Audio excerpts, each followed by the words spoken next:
And welcome to the Capgemini Applied Innovation Exchange. My name is Joe Bojo. I'm one of the leaders here of the Applied Innovation Exchange, and I'm joined with Bob Schwartz. First, we just want to welcome you and thank you for choosing this venue, Pete, for spending some time with us this afternoon on the subject of future of work. So just a little bit about the space that you're in. So the Capgemini Applied Innovation Exchange is part of Capgemini, which is a French-based consultancy.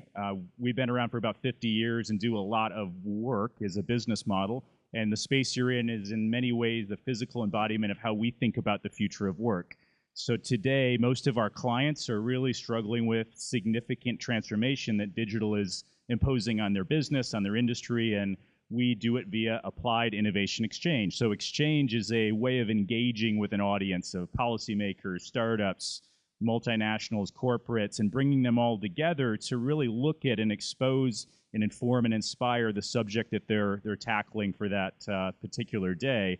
And after an exchange, we look at how do we apply the innovations that are available in the marketplace today. So helping companies to prototype, to experiment, to move faster, and that takes a lot of different forms from an afternoon with us to some clients actually live with us. We have a client that's here with us, resident for the next 6 months. So if you're curious to learn more, certainly grab Bob, myself, or any of our staff members. We can share more.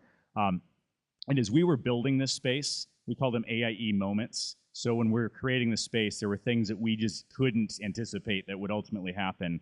And an AIE moment is when something that really delights and surprises and inspires us to see where this place has ultimately come to. And for me, today is one of those days. So my background is I grew up in Michigan. Anybody, just by show of hands, who here knows where Three Rivers, Michigan is? All right. Do you know the nickname? Anybody know the nickname? Triple Ripple. All right. If you should ever find yourself there and you want to pass as a local, just say it all as one word: Thrivers. I'm from Thrivers. And if you don't know Three Rivers, just look on a map. It's right by Paw Paw. The city's so nice they named it twice. And then I went to Michigan State. And why go to an Ivy League school when you can go to a school to learn how to grow ivy?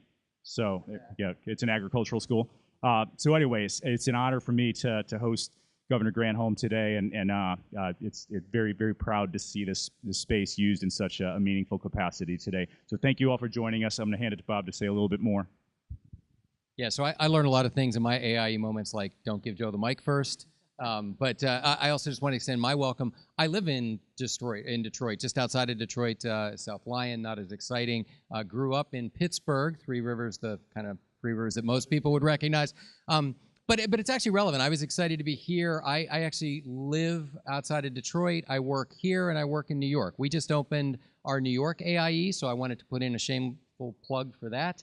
We're actually doing our ribbon cutting on the 25th of October, but we're kind of open for business now. And like Joe, I've had a great experience here working with our different clients and meeting folks like yourself. So I mostly wanted to say welcome, another Michigan resident, as it were, in the picture, but really excited to see where we've come kind of over my career and what's happening now around work. I want to listen to the program. I'll be here. I have a couple clients coming in. I'm going to invite them to join the fray as well. But look for me if you want to hear any more about what we do, or again, thanks for being here and letting us be part of the dialogue.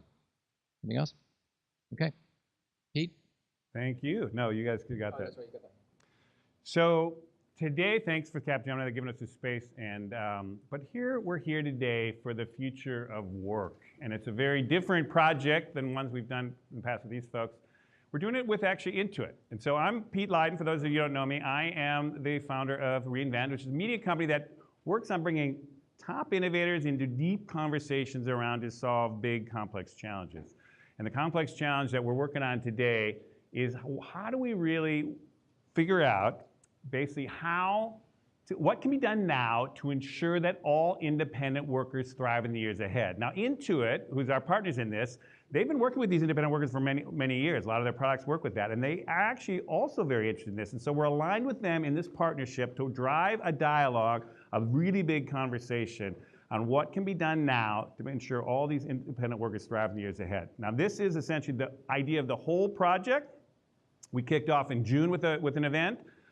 Similar event like this was an evening event, was jammed We're going to have a few more people coming in here later, but we're having some trouble getting them in here from Marin here. But we had a kickoff event. We've had virtual roundtables where we bring people from all over the country into these dialogues over roundtables. We do deep dive interviews with people even all over the world who have expertise in this area. And what we're trying to do is tease out all kinds of new ideas of what can be done now through the private sector, through the business community, but also through government as well. And so what we're going to basically do today is we're talking about the Treaty of San Francisco. And if people think, what the heck do you mean by the Treaty of San Francisco? There is this analogy that we want to explore today, that back in the mid-20th century, we're going to talk a little bit more about this, but the short version of this is that coming off the war, America faced another big moment in an evolution of its transformation of the economy. And what actually happened in Detroit was essentially a moment where the business titans of that time, the tech companies and giants of that time, came together with workers at that time, and they essentially cut a deal. It was essentially the way work was going to get organized and how the wealth was going to be spread for the second half of the 20th century. And it turned out to be the kind of formula that really drove a lot of what the middle class, the growth of the middle class in that period then. And so what we're trying to think about is if we're at a similar juncture, what could be done today in that same way? And so what we're going to do today is we're going to have a giant conversation with all of you folks here. We're going to start out, I'm going to give you a little framing to explore that analogy a little bit, give you some fodder to be thinking about right off the bat. But then we're going to basically have our first section here, which is going to come up here, including with the former two-time governor of Michigan. We're going to talk about the problem as seen through that analogy. What do workers need? What can be done now? What are the emergent kind of ideas that are starting to come out here? The second kind of section or hour is going to be what can government do to lead? And we're going to have Gavin Newsom, the leading candidate for governor here, who's going to be in that conversation. And we're also going to have, a little break after that hour, but then we're going to go to a third hour where what can the tech world do? And we've got some awesome folks from the tech world who are going to help us think about that. But here's the deal. We've got fantastic folks help us in this conversation. As I mentioned, Gavin's going to be here. We got Jennifer Granholm. Peter Schwartz is going to help lead that third section. He's a strategic plan, that's really one of the top strategists at Salesforce. We also got folks, Cassie Devine from Intuit's going to be here. Ahmad Mansur, going to give some insights into kind of what his point of view. Catherine Bracey, Natalie Foster, Roy Bahat. We've got a great lineup of folks who are going to help lead this conversation. But here's the thing that happens in these reInvent conversations. It's really all about you folks too. Everybody here was invited for a reason. This is an invite-only crowd. Many of you, if not all of you, bring some interesting piece of the puzzle here. So a lot of the day is going to be in dialogue with you, starting these conversations with these folks, helping start that conversation. But truly, you're all on in the conversation as well. The mic's going to get passed. You're on video. We're all on video. We want to keep these things open. For those of you that want to basically do anything on the live, we got live tweeting and things going like that. This is where the hashtag we use, Future of Workers. But to start out here, I want to start the framework here. Sorry about that. I should have warned folks. But no, I really want to set a little context here for about just a little bit to frame what this conversation is about. Because, you can take future work and go in all kinds of different ways. And I want to get a common ground here where we're coming at it from reInvent and also the perspective that Intuit had coming into this project. We're in a really extraordinary moment. In our politics now, we're an extraordinary moment in the country right now. And there's not just enough said about politics. We're polarized, we're paralyzed in government, and there's a really kind of an unprecedented thing going on in DC particularly. But we're also watching massive inequalities that just mounted over the last 3 decades to kind of an unsustainable place here. And to the point where it's actually churning up all kinds of political turmoil. Some from one side of the political spectrum that kind of was driving Trump's, but also all across the spectrum, particularly young people yearning for some bigger changes to something has to happen in this economy. Something has to happen to shift the wealth differently in this society. We're watching it all over the world, though. This isn't even just a simple American phenomenon. It's happening all over. There's tons of trauma. And the way to think about why is there so much trauma? Well, it's actually that we're in a world historical transformation, a technology and economic transformation that is very, very rare.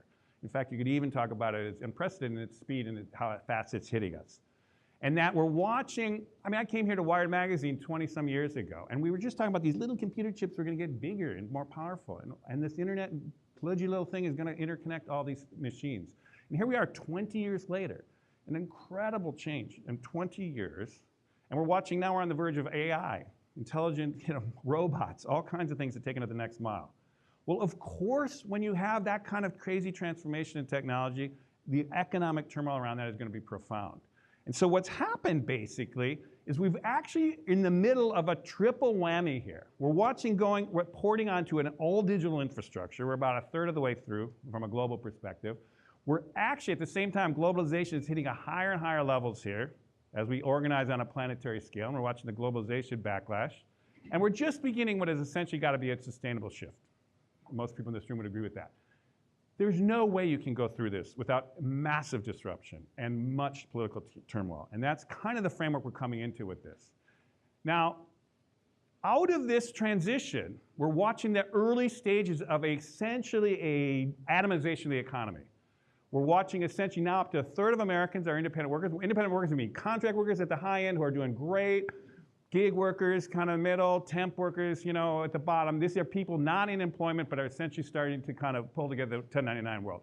It's up to a third of the economy now. It's on track to be about half of them. Within 2020 is about 40, half very soon here. We're watching a huge shift. This is a symptom of what's happening as this shift. We're watching again on the horizon even bigger worries as we really poured off a lot of different people from the old jobs as more routine jobs get taken by AI and robotics. So our perspective in this series has been there's a lot of good things about this transition. We're not coming out and saying, hey, this is just bad, let's put the brakes on, go backwards. Some in our politics are doing that actually. We're actually saying the opposite. You could imagine this economy, this new economy is much more fluid, flexible, all kinds of things from the business point of view. It's a much better way to organize people, organize work, not have to bring on full-time employees all the time, figure out ways to fill their time if you're not using them, all kind of stuff, getting the expertise you need at the same time. Many reasons why it's better from an economic standpoint, from that point of view. But honestly, a lot of the independent workers, the flexibility, the autonomy, the ability to kind of do what you love best, you can imagine that there's a lot of positives to this. This is coming from the people who are in these spaces as well. The issue is, how do you build the systems around that individual? How do we actually figure out a way that that individual can thrive as a worker in this new environment? Now, it turns out America was at a similar juncture, and we made this reference earlier. Coming off the war, we really had to reboot the economy from scratch in a new kind of way. We had to figure out there was this wash of new workers coming in, and there was this moment where we were going to build a different kind of economy. And there's some very similar kind of parallels to what was happening today. Now, it turns out back then there was a deal, and it's called the Treaty of Detroit. We're going to talk a little bit more about that. But what happened at that time was essentially the tech titans of that era, the auto industry led by GM, but also the whole auto industry, figured, you know what, there's a better way forward than fighting this out and trying to have battles and strikes and everything else going on here. Let's figure out a win-win solution going forward. And the workers said, hey, we don't want to always be fighting here too. Let's figure out a way that we can actually come up with a way forward. And there was actually essentially, they started to think, and this is not exactly what happened, but essentially the way we think about it is there's about 6 key things that a worker would need. You got to figure out how you're going to get income that matches essentially the cost of living. Can I buy a house, modest car, save for my kid to go to college? How do you get consistent work? You just don't want to be thrown out randomly. You need to actually have consistent work. How are we going to do that? They had to think about it back then. Healthcare. When Europe, there's different ways you could do that. They say you got to get healthcare that can support a family.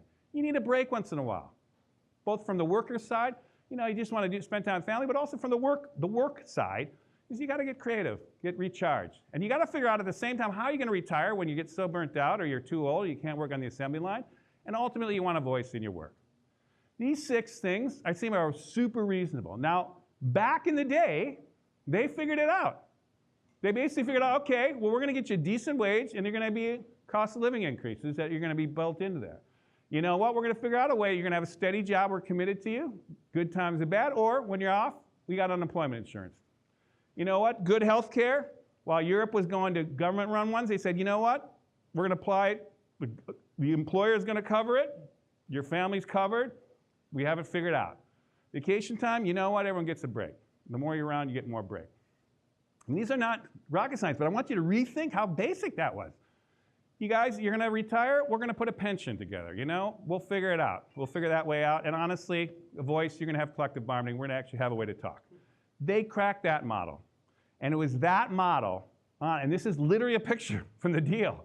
This was the Treaty of Detroit, when the labor side and the business side said, you know what, we're gonna do it. And honestly, that cracked it for the auto industry. It was modeled quickly by the steel industry and went through the entire economy, and ultimately government backed it up, and all employers over a certain side had to actually have healthcare, the whole thing. And what basically was cracked was about a 50-year model. And it was really the 50-year expansion of the middle class. It started to break down in the 80s, which is another story. We don't have time to go into that. But the point is, there was a long run where it worked for everybody. And so the question is, if you're thinking now, at the moment of this kind of reworking of the economy, where would you look in the world? Well, you know, in this country, you'd say, wow, something's going on in California there.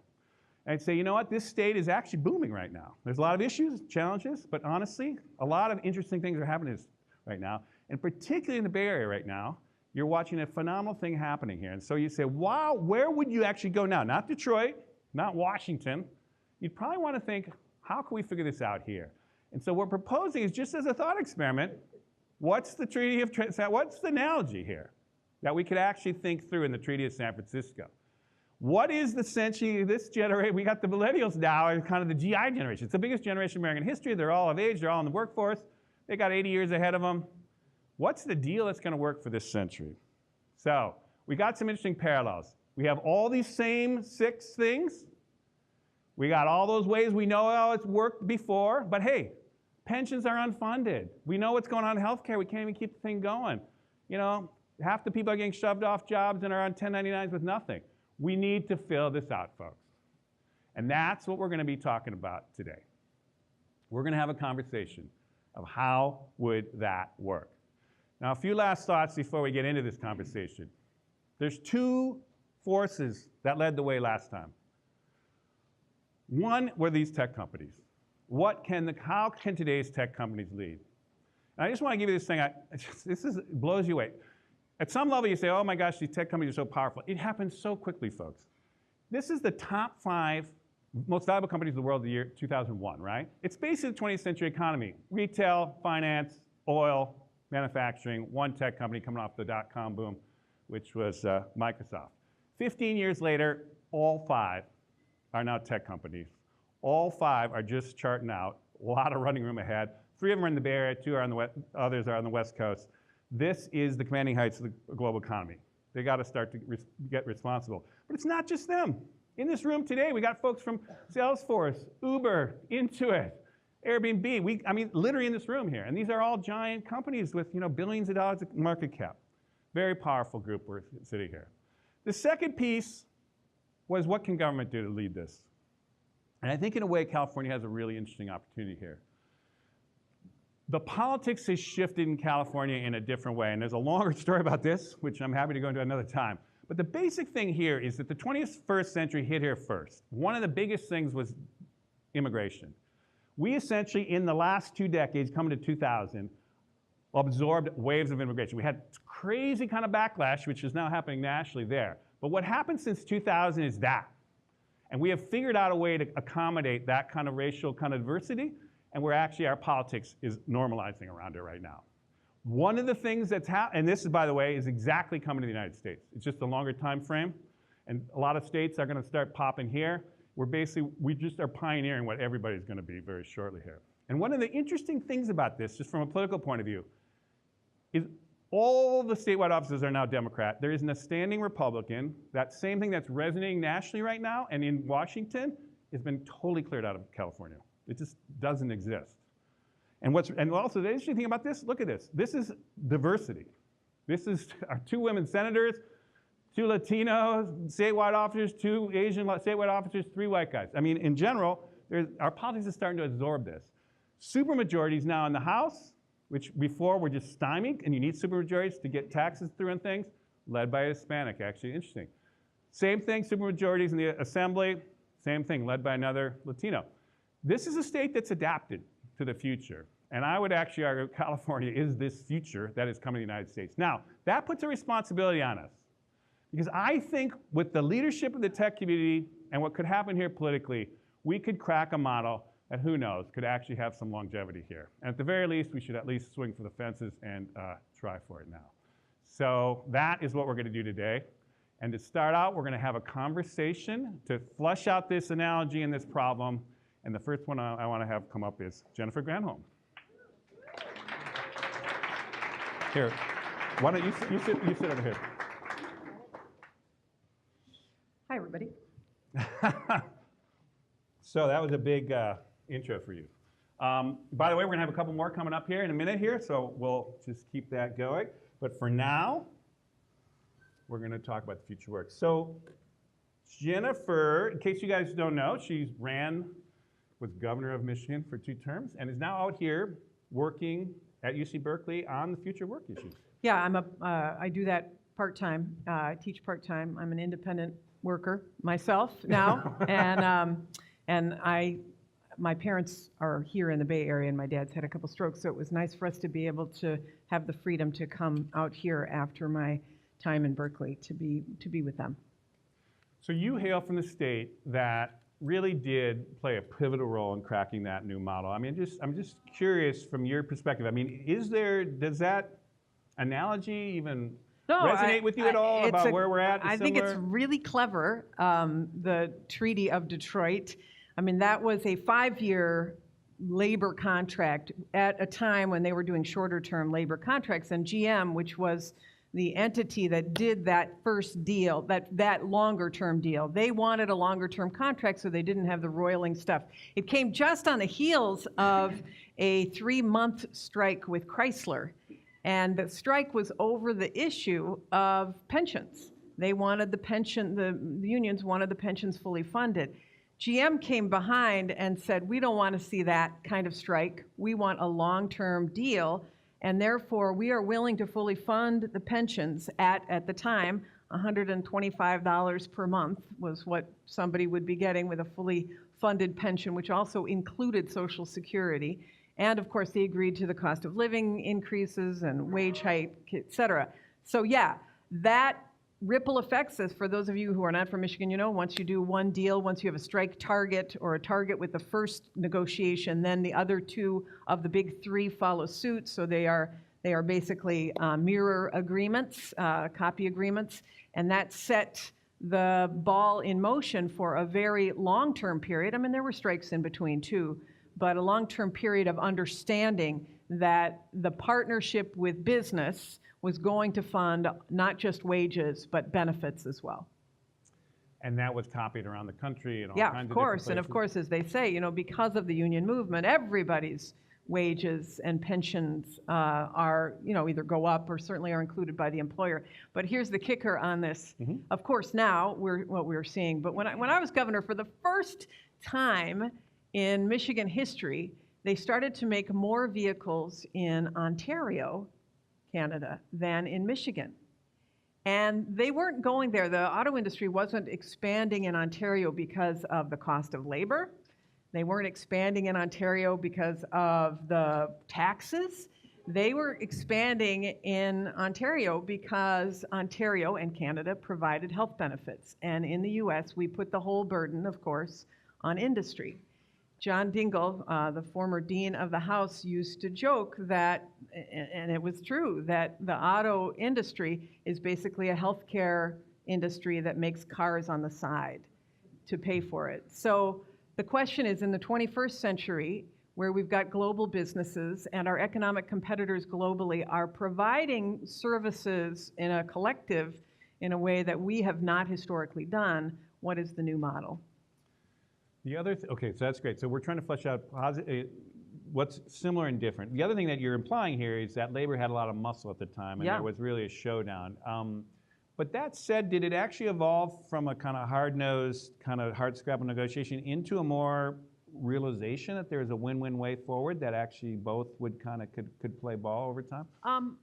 I know that you'd probably like for me to say that it was a nice roses. No, I mean, it actually, I mean, the union was tough, you know, and rightfully so. They needed to make sure that people could live a life and not be taken advantage of. So Walter Reuther, who was the president of the UAW at the time, who came from a socialist background, you know, he really saw this as an important thing to put the stake in the ground on. We must have pensions for our people. We must have good health care for our people. So they were fierce. GM came along after that fierceness happened, particularly, as I mentioned, with Chrysler, and that created a moment that they could come together. But it was born of some struggle. So in that case, when you're looking at a modern day version of this, do you feel that Donald Trump is the struggle? We should understand that Donald Trump is born of the frustration of people who are feeling this across the country, but particularly in states like Michigan, Wisconsin, and Pennsylvania, which we lost by a hair. And I say this, I'm a Democrat, so I apologize for folks who are in the other camp, but this is how I see it as the former governor of Michigan. I governed a state where the hulking shells of factories dotted communities all across the state and stood as a reminder every single day about the impact for workers of unenforced trade agreements, et cetera. So when Donald Trump took advantage of that anxiety, and it is a huge anxiety, of course, automation is a piece of it, but it's harder to run against a robot than it is to run against China or Mexico, right? And so that taking advantage of that anxiety is exactly where we are right now. So there is struggle out there. We are seeing it manifested at the federal level, and the question is what's going to replace it to make sure that we have a safety net for those who do feel like they were left behind? Do you feel, just to extend that analogy a little bit, that public backlash or that mounting anxiety would force the private sector tech companies to take some steps that they might not do if they had? Okay, but let's just say, and I know we're probably going to talk about this as one solution, which is the universal basic income.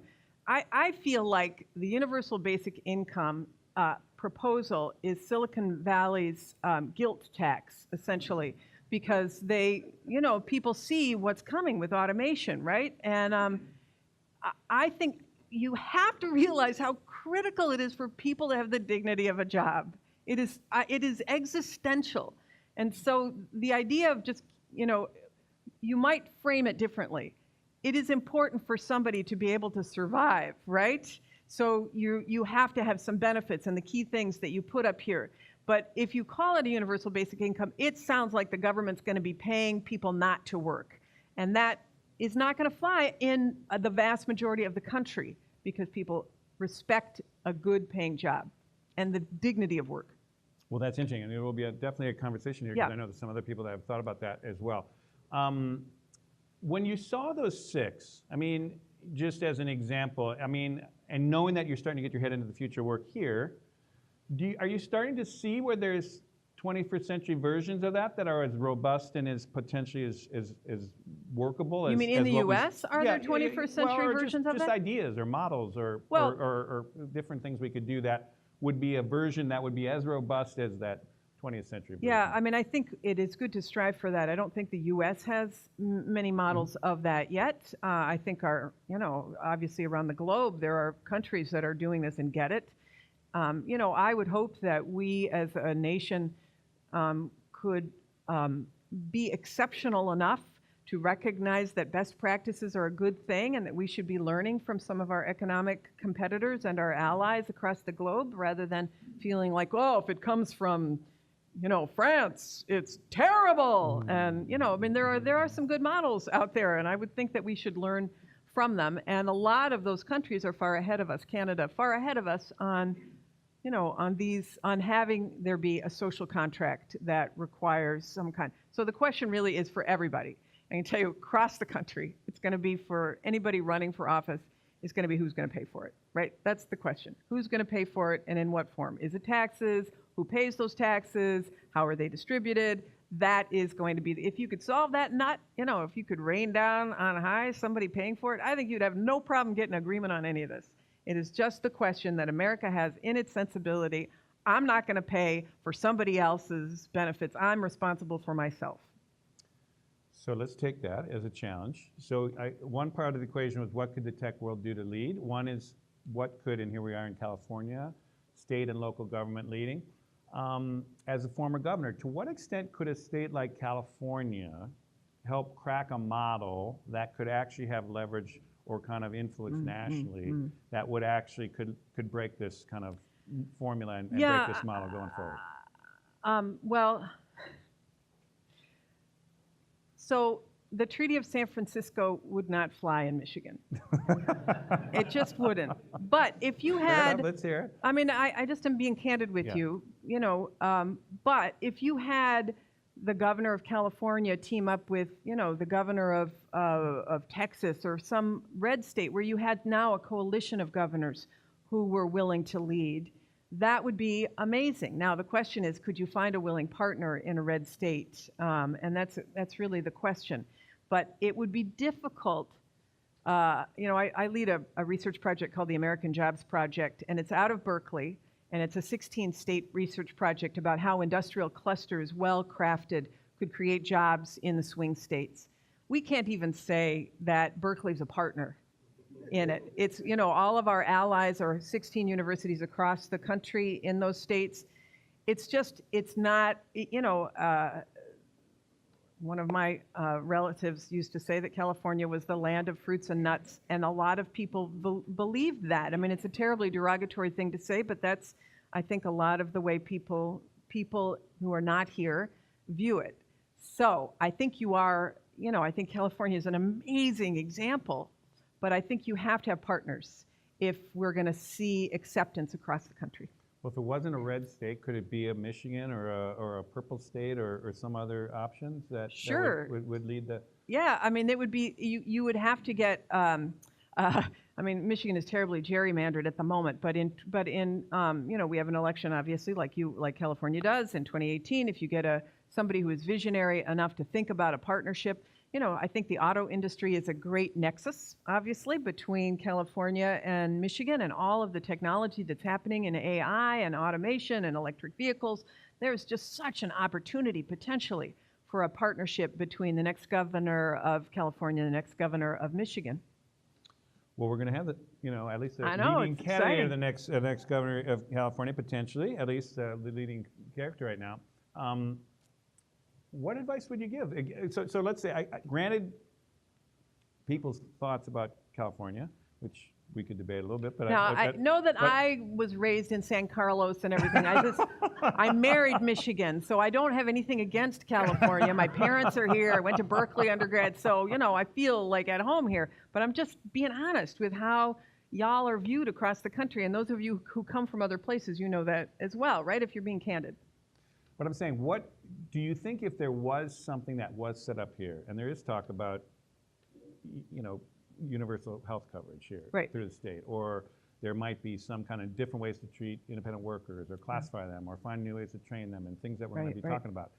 Do you think that even if it was happening in California, that people who are longing for some kind of breakthrough, longing for some way forward would say, well, that seems better than another tax cut for the rich for or something? sure. I mean, I think in the great laboratories of democracy, if you can have great experimentation at the state level that proves out, and you've got actual people who are validating the data to say, yes, more people are covered. Yes, if you spread it differently, it's not all borne by, X, Y, or Z. Yes, you've addressed income inequality, and whatever the measures are, it's helpful to obviously be able to do that on a large scale. And California is so big that if you can do it in a big state, obviously you can do it elsewhere as well.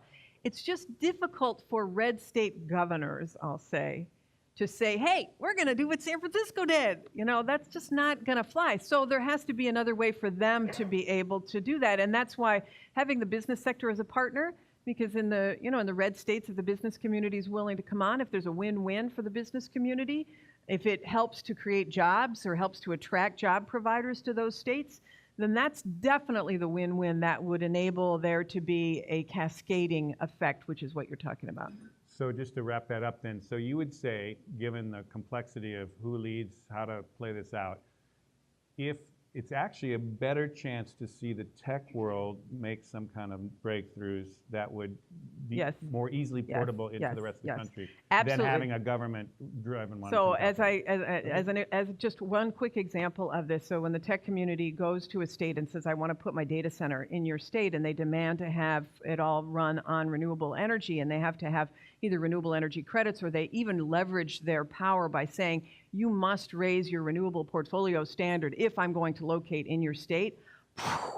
That has huge impact. So yes, the tech community could drive change across the country that has been previously validated perhaps, by having been adopted first in California. Thank you. Great. So could you stay up here? And we're going to actually ask, we got two other folks coming up. Natalie Foster, come on up. If you want to stand, or you can sit here. I'm going to shift Natalie over. needs to sit. Natalie, you can sit. You sit. Natalie's an advisor to the Aspen Institute Future Work Initiative, and she has been immersed in this space for quite a long time. I'm gonna get out of your way because you guys can look at the There's a spot crowd. over here if you want. Yeah, when Ahmad comes in, I'm All in right. here.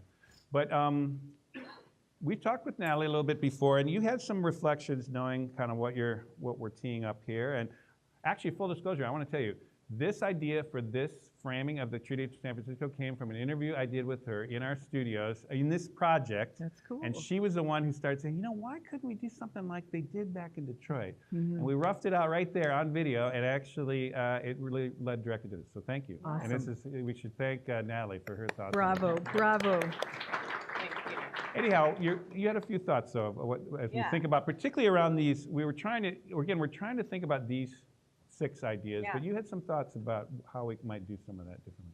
Yeah, well, as my friend David Rolfe, who runs the Service Employees Union up in Washington State, likes to say, ever since the Treaty of Detroit, companies have been working to get out of the Treaty of Detroit. Trying to move away from the moment in time when we had one healthcare plan per firm that the CEO and the janitor were all on, for example. There was a moment in American history where that was the case. And now, certainly true out here, any sort of cleaning staff would be contracted in through a contractor, and maybe they have benefits and protections, or maybe they don't. Maybe they actually look like my father, for example, who is a retired minister, packed up his earthly belongings with my mother in a U-Haul in Kansas and drove to Colorado to live near my sister and their first grandchild. So my father, who's a big bear of a man, hung out his shingle as a handyman. He started a business, Foster Handyman, and he got a lot of his work the old-fashioned way. He joined the Chamber of Commerce. He put magnets on his truck that said Foster Handyman. And he also did the new-fashioned way, joined Thumbtack, where he became a Thumbtack Pro and got a lot of his customers through a digital labor platform. So in that way, my father is his own boss. He sets his own wages. He loves his work. He loves his customers. But he also works outside of a social safety net. He has no paid time off, retirement, nobody's paying into Social Security, and no workers' comp or unemployment insurance. That's the tricky thing. And in that way, he looks a lot like the 40% of the American workforce that is a GAO number of Americans who have an alternative work arrangement. So some sort of part-time, on-demand, contracted out type of work. And so the question is, how can we rethink the norms of how we work for the way people work today? And I think that is, one of the most important questions, whether or not it's the Treaty of San Francisco, because as a Kansan, I totally agree with you. That's not quite the right place. But there may be a treaty in there. But there has to be a treaty in there, yeah. And I think, that's fundamentally the question, because it's bigger than the gig economy. It's about work that is volatile, even in jobs that are supposed to be stable. It's about pay that's volatile due to scheduling and a variety of ways. People have, shifted the risk to the employee. The stat that made the rounds, you've probably heard, that 53% of Americans could not afford a $400 payment if it were surprised upon them, whether it be a traffic ticket or some sort of repair needed. They'd have to borrow the money. A quarter of the American workforce today is on public assistance. Work doesn't pay anymore, as we've turned to be a retail and a service sector nation in my lifetime. We've gone from what you oversaw in the great state of Michigan to now service sector jobs that work to pay the least and to make sure that you can sort of get out of a lot of these responsibilities that the auto workers pioneered in the 50s. And so I think, the real question is, how do we shift that so that the future of work does not continue down that dystopian track as, technology sort of unbundles what's possible with work? And I think California absolutely is a place that could lead on this, but I want to argue that we're just a little bit behind. I think that, when we left the farms and we moved into the factories, we created the new norms of work. we said it's not okay for children to work in factories. And it's not okay for there to be a 50, 60-hour work week. It's not okay for people to work in buildings that go up in flames, on occasion. And we're going to do weekends, and here's the minimum wage. All of these things that you laid out that we understand as just the bedrock of how we work were decisions we made at the turn of the last industrial revolution. And now I think we're on that precipice and have to remake those decisions for how work will look in the future. And if we don't take that responsibility, right, if businesses don't step up, and I think tech companies can be a big part of that, although we should talk about, the truth is, tech companies aren't actually great job creators.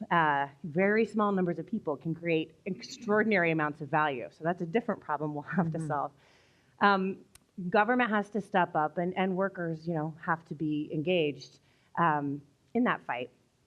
I think we can build a system of portable, prorated, and universal benefits. So the idea that every worker, no matter how you're classified, has a benefits account, and it lives with you as you go from job to job, or you work 6 hours here and 16 hours here on a prorated basis. It builds up your benefits and protections account. That we can make work pay. Just in the last few years, we've seen a huge shift on this with the fight for 15. Something that was seen as politically untenable just a few years ago is now the law of the land in many states.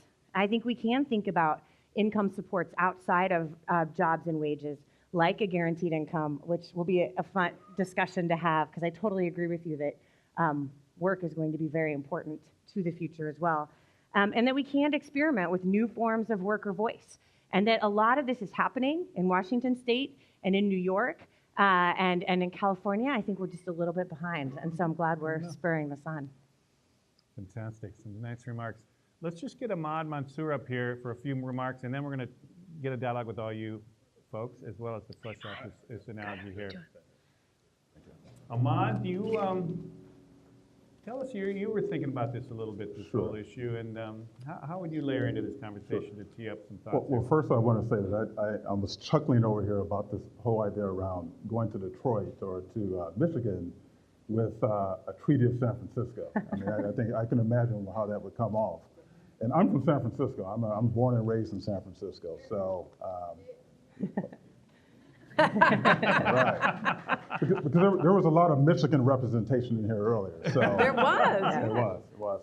So before I kind of go into a couple of scenarios, first I want to really look at this whole idea around income matches and the rising cost of living. I think we have to really look at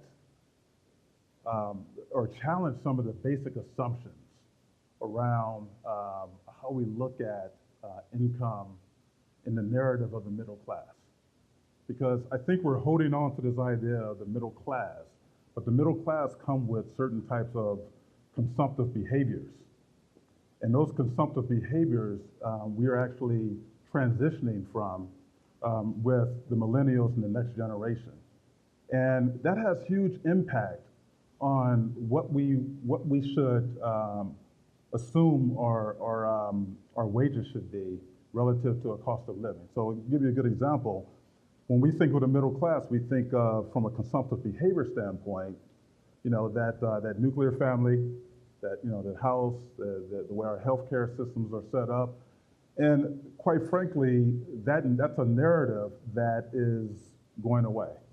And so when I look at cities and I look at the changes that are taking place in cities, I look at the consumptive behavior of the millennials and next generation, which is more of a collaborative consumption. And then actually under that model, the technology that we have in our lives, the technology that's happening, is actually creating a deflationary aspect in our economy. So, we look at our transportation, even our gas is lower. All these different things are lower. Even our food is lower.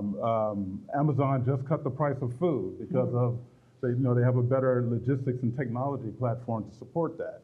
And so when I think about kind of constructing a treaty, I think that our leaders have to look at some of the things that have not really passed that has not been disruptive at this point, like housing. That's huge. And so if we were constructing a treaty, we would have to look at how housing looks like in cities.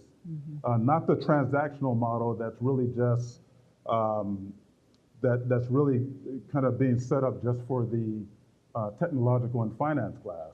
We have to see how we can look at models, whether it's developing tiny housing in cities, whether it's looking at co-housing, things that are more aligned with the next generation of and the millennials that are coming up, because their consumptive behaviors are different.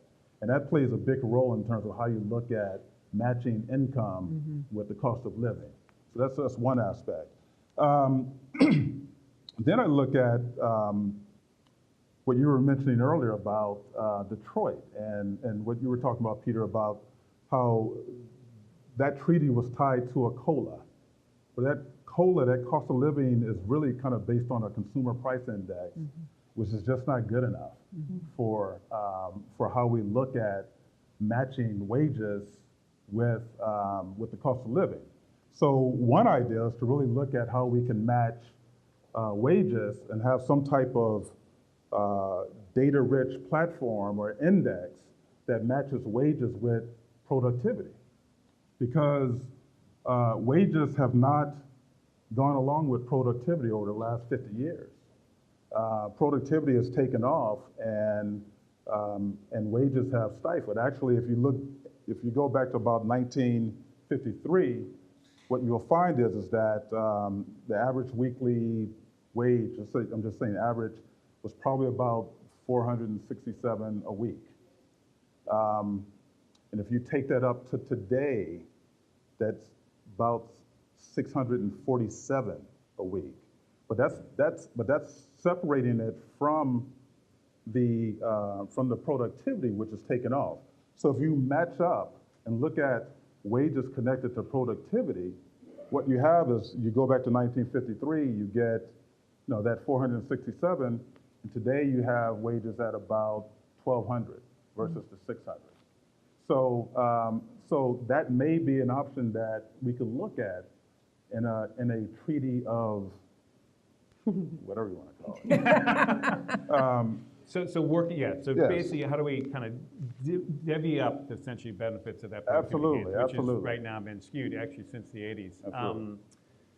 So what I'd just like to do here, because we started a little bit late, I want to just give the opportunity for folks in the audience here to a few questions, because we also have, I can see Gavin Newsom just came in. We want to move to the next section here pretty soon here. But are there folks, given what we've talked about here, the framing of these six, what all three of these folks talked about, are there anybody, okay, here's Catherine Fulton here. Let's get a mic here. And when you stand up, can you stand up and actually say just one line on who you are? And stand up too, and then, because we are videoing this for everybody. And also, folks in the back here, there are seats up here. I know we've been filling in. I can see everybody in the back there filling in, but there are some seats up here, which would be great.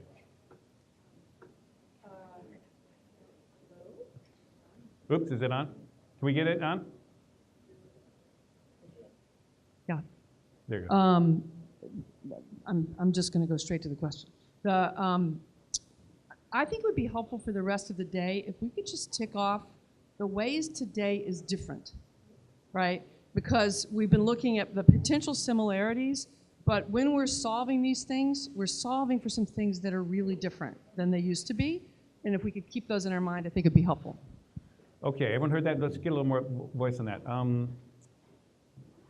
You mean Jennifer, like, yeah, go I'm ahead. just curious, I mean, Catherine, you're talking about because it's so different because of A, globalization, B, people It are could more be any mobile. number of things, but Yeah. if you went back to that picture where the treaty was made, I mean, those were all white guys, right, among other Yeah. things, and there wasn't a treaty for a whole lot of people in the country, right? And now, as the demographic, I mean, that's an obvious thing, but there's some conditions we're solving within that are really profoundly different, and I think part of what happens when we start doing this is we kind of freeze ourselves in the present moment. I mean, or looking back, and part of what you're trying to do is push us ahead, and we're solving for, that famous where the puck is moving, right? Right. So I'm curious, when you think about today, what we've got to think about that is really different, not just what it is today, but what it's going to be, in order to come up with the answer to these six things, that's going to work so, and so hold. what do you, like, for example, because you're such a great mind on this, what would you suggest? Well, I would start with the thing I just said. It's got to work for across race and ethnicity in a completely different, and gender in a completely different way than it used to. And I think that has, is one of the things that's gotten exacerbated. I'll sit here and think about it some more, but I think that's what we need all of us thinking about, or we're gonna close in on the kind of best thinking of the moment, and it's not gonna move the conversation. Okay, everyone just come up with, Natalie has an idea. I would just say one thing that demographics will force this in some ways. When we passed the National Labor Relations Act, we excluded farm workers and domestic workers. Caregivers will be the largest occupation by 2030. That will force us, when we rethink laws, to include, a variety of people that were left out. And I think that's something I'm optimistic about.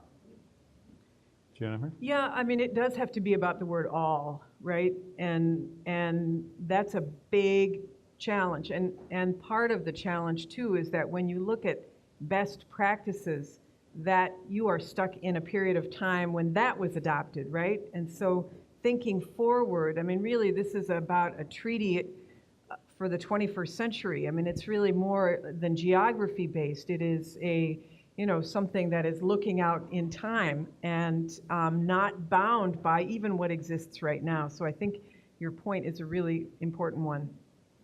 Okay, we got one here. Just stand up, please, and introduce. We're just going to take a couple more questions, but we're going to be plenty of time for conversation. But there's one in the back here too.